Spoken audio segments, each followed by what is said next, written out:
Hello everyone. Today we are trying to win this endgame with white. We have a rook and we have a knight in the corner, and the black king is currently forking both of the pieces. At least our knight is directly under threat since it is undefended. And black has a light square bishop. So how can we win this with white? We have only one winning move. Anything else is a draw.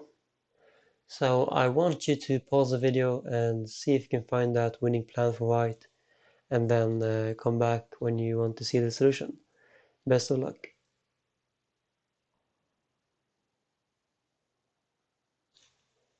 Okay, did you manage to solve it?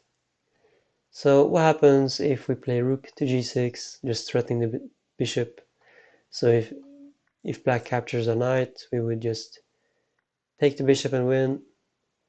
Well, here black has bishop to b3 check. And no matter where we go with the king, black will capture a knight the next move. And if we try with rook to a6 here, black will play king to b7. And rook versus a bishop here is going to be a draw. And if we try to threaten the bishop, well, it's just gonna move anywhere, and we're not gonna win this with white either. So that is why rook to g6 is a draw.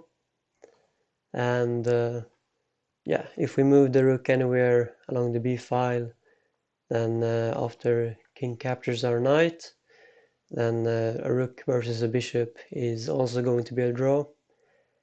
So any move along the b file isn't going to work. And of course, if we move the king anywhere, then this is the same thing. Rook versus bishop is going to be a draw.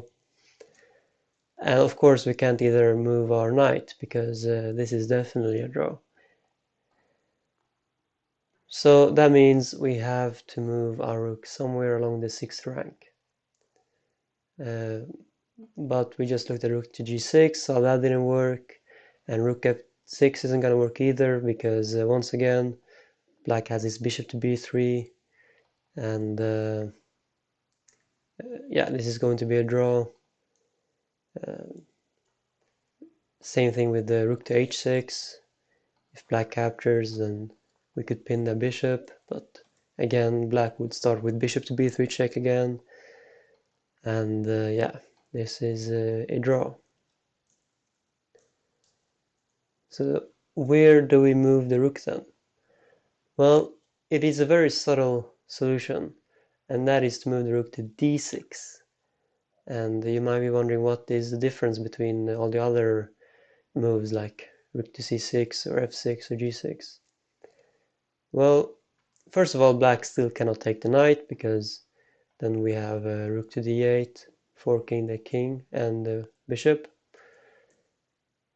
But what happens if black plays bishop to b3 check again?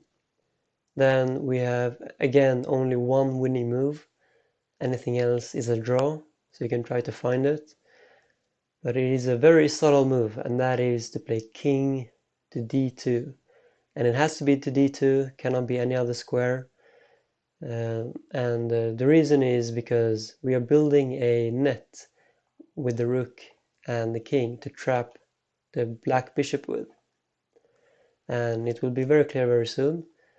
So if black goes ahead and captures our knight here, then again, we don't play rook to a6, because black has king to b7, taking away the b6 square from the rook. Instead, the only winning move here is to play king to c3. And here is where black realizes that the bishop is trapped. Anywhere it goes, it will be captured very soon. So if black goes to a2 or a4, doesn't matter which one, we will always play rook to a6 check, forking king and bishop, and we will win that. And of course, black cannot go to d1, because we will just capture it. So the black bishop doesn't have d1, c2, c3, d5, or e6 to go to. All of these it will be immediately captured with.